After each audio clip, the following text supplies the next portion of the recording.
Hello guys, magandang araw sa inyo. For today's video ay may mga pupuntahan tayong magandang lugar dito sa Tinian Island. Dahil nagdaan ng maraming holiday at mga espesyal na araw ay pupuntahan natin yung mga magagandang lugar dito sa Tinian Island. At yung mga lugar na historical place. Nakakaugnay dito sa panahon ng gera dito sa Tinian Island. May dumiretso sa sakyan. Hindi pala dumiretso. Susunod pala sa atin? Oo. Ano napansin na? Inunahan kami. Wala na, inunahan tayo. Mga military yata yun. Itong road na to guys, kung dediretsuhin nyo ay makakarating kayo sa Blowhole. Pero hindi tayo dun pupunta dahil malayo-layo pa yung lugar at meron tayong ibang mga pupuntahan pa. Dahil ang plano lang talaga namin ay checkin yung bagong spot dito sa island. At syempre habang holiday ay kasama na rin yung gala rito sa island. At ngayon nga ay natunton namin yung lugar at medyo lumampas pa kami. At nag-usap-usap muna kami kung tutuloy kami dahil medyo delikado yung lugar. Dahil yung kabila ang gilid ay may mga nakatanim pa dito na landmine. At ngayon majority ay hindi na kami tumuloy dahil talagang baka dumulas pa yung aming sasakyan dahil manipis na yung gulong ni puti. At baka mawalan kami ng control at dumiretso kami dun sa may mga landmine. At ngayon syempre naghahanap kami ng shortcut, lumulusot kami kung saan dito hanggang makarating kami dito sa airbase na military. Ha? Parang dito kami dumiretso nun eh. Ha? Hindi. Uy, sa kabila. O baka dito, kanang ka rito. Sa mga oras na to guys, medyo naliligaw na kami dahil hindi na matandaan ng kasama ko yung daan na nilusutan nila dati. Di ba dito? Nakakalimutan ko yung daan dito ah. Kanan ba?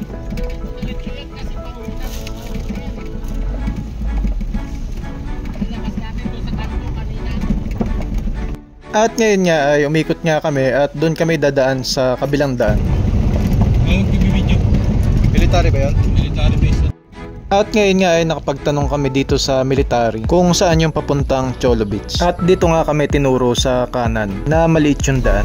At ngayon nga ay medyo natandaan na ng kasama ko yung dinaanan nila. Pero bago pumunta doon sa Cholo Beach ay dadaan muna kami rito sa Atomic Bomb Loading Station. Itong lugar na to ay hindi naman masyadong pinagbabawal na lugar dahil nakakapanood din ako ng mga ibang video na galing sa YouTube. Nakuha ang historical place na to. At ito nga guys yung number 2 na loading pit. At ang pangalan daw nito ay Patman. At dito nga naglo-load yung mga aircraft nung panahon ng gera. Itong lugar ng Northern Mariana guys ay sinakop ito ng mga Hapon. Taong 1930s hanggang 40s ay nasakop nila yung Guam, Saipan at Tinian. At tulad din nung sa Pilipinas, kung ano man yung sinapit ng ating mga ninuno nung panahon ng gera sa kamay ng mga Hapon noon, ay ganun din ang nangyari sa mga locals dito. Naging battlefield yung lugar at syempre tinulungan sila ng mga kano para makawala dun sa mga kamay ng mga Hapon. At nang makuha na ng mga kano yung lugar, ay naglagay na sila rito ng airbase para dito na rin sila magloading ng kanilang bomba dun sa kanilang aircraft. August 9 and 10, 1945 ay nagdrop sila ng bomba sa Nagasaki, Japan. At ito yung mga ilang kuha nung panahon ng gera. At nakapag-load sila ng bomba sa AB-29 aircraft. At ang pilot nito ay si Charlie Sweeney at kasama ang ilang mga crew. At ito naman guys yung number 1 loading pit na ang pangalan ay Little Boy. At itong bomba na to guys ay dinrap sa Hiroshima naman na ang piloto ay si Colonel Paul Tibbets. Ito number 1. Itong dalawang bomba na pinakita ko guys ay talagang lubhang napakadelikado dahil malaki ang naging marka nito sa bansang Japan nung panahon ng gera. At syempre guys, ito yung mga ilang drone shot natin dito sa lugar.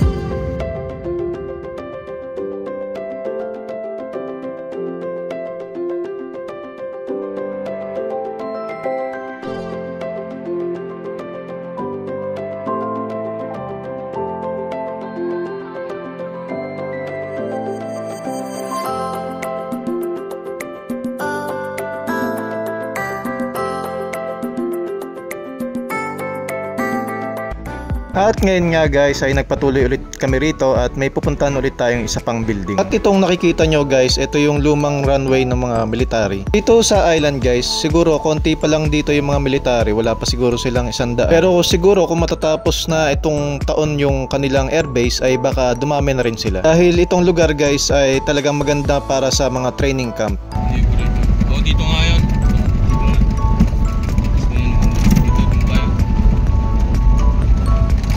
labas nyo, Cholo Beach na. Oo. Ito na yan. Yun o. O yun nga o. May ano, parang shrine na. Oo, naalala ko na. At ngayon nga ay nakarating na rin tayo sa isa pang historical site dito sa island. At ito nga yung Air Administration Building. At ito yung air base ng mga Hapon noon. Itong lugar na to guys ay madalas na pinalilinis ng gobyerno. Dahil kabilang ito sa tourist spot dito sa island. At malaki ang may tutulong ng lugar na ito para sa turismo sa island. Pero dito guys, mahigpit na pinagbabawal na pasukin yung building dahil sa kondisyon nito. Dahil kung mapapansin nyo, maraming tama ng bomba yung mga poste nito. At delikado para sa mga turista na pasukin ng loob. Kaya sa mga tao na pupunta rito at bibisita ay siyempre kahit walang harang yung lugar ay wag na tayo mag-attempt na pasukin yung loob. Hanggang dito na lang tayo sa labas para sa ating safety. At ngayon nga guys ay duman ulit kami sa isa pang shortcut papunta ron sa Cholo Beach. Ayun, Cholo Beach ang nakalagay. At habang nagbabiyahe ay nagkukwentuhan pa rin kami tungkol sa panahon ng gera dito sa island. Dahil dito sa Tinian may mga naiwan pang mga bakas nung panahon ng gera. Tulad na lang ng mga butas na bundok dahil sa bomba at mga naiwang battle tank at mga kanyon. At hanggang sa ngayon ay andun pa sa kanilang mga pwesto. Pero itong lugar na to guys, sa totoo lang ay medyo napag-iiwanan na. Dahil maraming kakulangan ang mga gobyerno pa rito. Tulad na lang ng ospital. Pero syempre sa susunod na video na lang natin yan tatalakayin. At ngayon andito na tayo sa Cholo Beach. At dito nga ay magdo-drone shot lang tayo at para makita natin yung ganda ng lugar. Dahil dito sa Tinian Island, ang Cholo Beach ang isa sa mga sikat dito na beach dito sa island. Dahil kapag may mga bumibisita na turista rito sa island, hindi nawawala sa bucket list nila ang Cholo Beach.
At ngayon nga guys, mula sa Cholo Beach ay dito naman tayo sa St. Nazareth. At syempre, tulad din ng Cholo Beach ay magdo-drone shot lang din tayo rito. Pakita ko naman sa inyo yung ganda rito sa St. Nazareth. At dito nga ay bababain natin yung lugar at para makita natin yung ganda ng beach. Dito sa island, sa totoo lang ay swerte pa rin ng mga locals dito. Kahit na nagkaroon ng gera dito sa island, pinapanatili nilang maganda at maayos ang kanilang mga beach dito. Syempre, ito yung ilang drone shot natin dito sa St. Nazareth.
At ngayon nga guys, pagdating ng hapon ay may pinuntahan pa ulit kaming isa pang beach dito sa Tinian Island. Itong beach na to ay isa rin sa mga sikat dito dahil sa mga pawikan na mga nakikita rito. Dahil itong beach na to ay madalas na pangitlugan ng mga pawikan. At dito nga yung ibang mga kasama ko ay nakaupo na dun sa sahig ng pickup dahil tinatamaan na kami ng mga nakahambalang na sanga ng mga puno.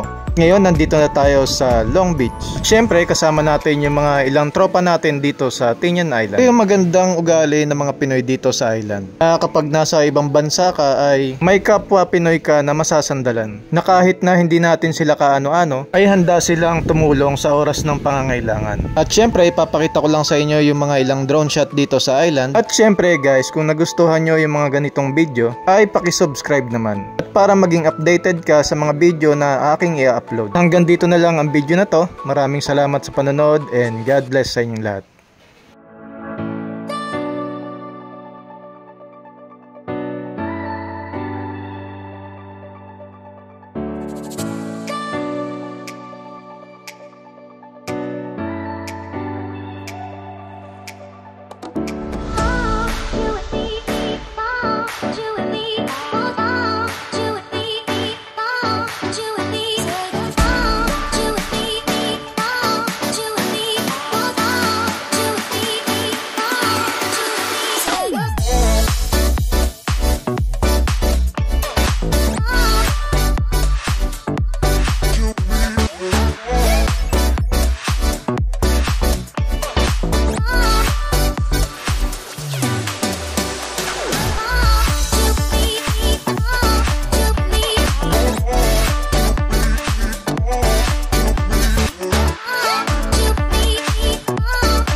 Oh! Kitang-kita sa ano yun?